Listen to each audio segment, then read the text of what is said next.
Hello guys, welcome back to my channel. Today we will learn about some concepts in lab medicine.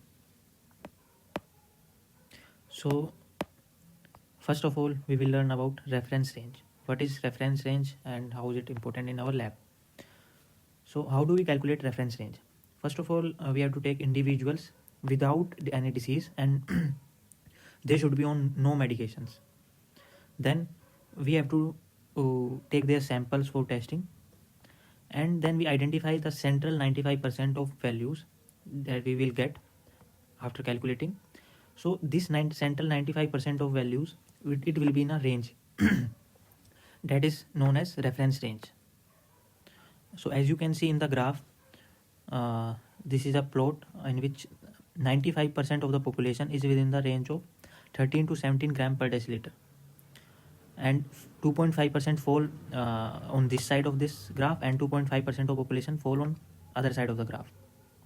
So when in this area which is in yellow shade, this is the area of 95% population, and this range is known as reference range.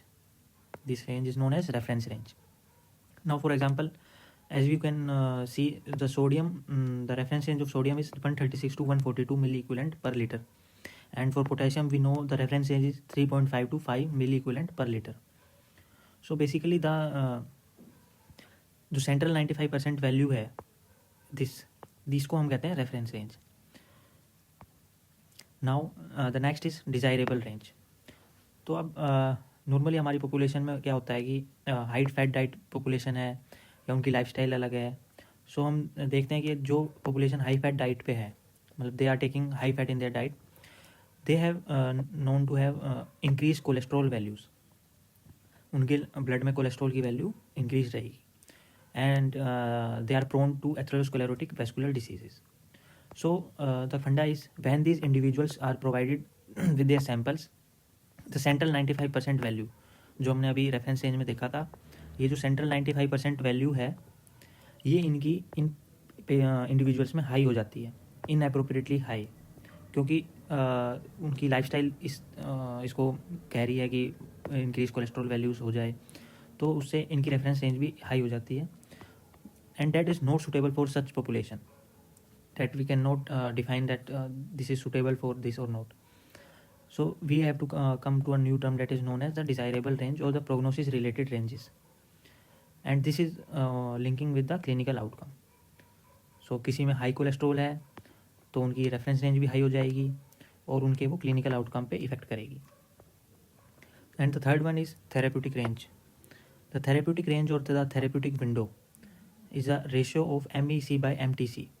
ये आपको अपनी pharmacology subject से भी याद होगा कि MEC by MTC that is minimum effective concentration and minimum toxic concentration का ratio हम थेरेप्यूटिक रेंज से बोलते हैं. So in this pic as you can see the therapeutic range और the therapeutic window is the concentration range of drug in plasma where the drug has been shown to be efficacious without causing toxic effects in most of the people. So इस graph, ये जो graph है ये plasma concentration versus time का graph है. Now the as you give the drug there is a time when the concentration of the drug is maximum. So वहाँ पे वो जो इफेक्ट है वो पीक है, peak of effect is this, and this is the time when the drug is in the highest concentration. So this range is the desired response and this is the adverse response. So this is the therapeutic window between the desired response and adverse response. अगर drug की value ये इससे कम होगी तो भी effect नहीं आएगा, और अगर इससे ज़्यादा हो जाएगी तो साइड इफेक्ट आ जाएगा. तो हमेशा we have to control the drug in this range only, that is the therapeutic window. In this graph also which is versus intensity of the pharmacological effect versus dose. So this is the probability of the toxic and the between the subtherapeutic and toxic range, which is known as optimal therapeutic response.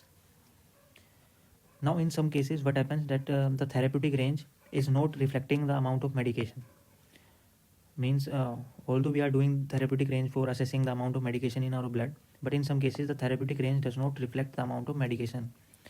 For example, as you already know, most of the people that patient on warfarin, these patients are not monitored with the warfarin levels in the blood. Okay, so how do we monitor warfarin? So warfarin causes decreases in coagulation factors.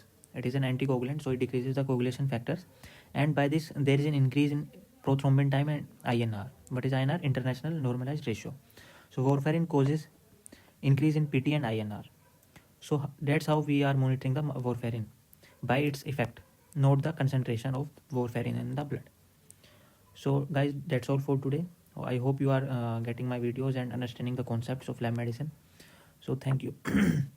Thank you, and please subscribe, like and share for upcoming videos. Thank you.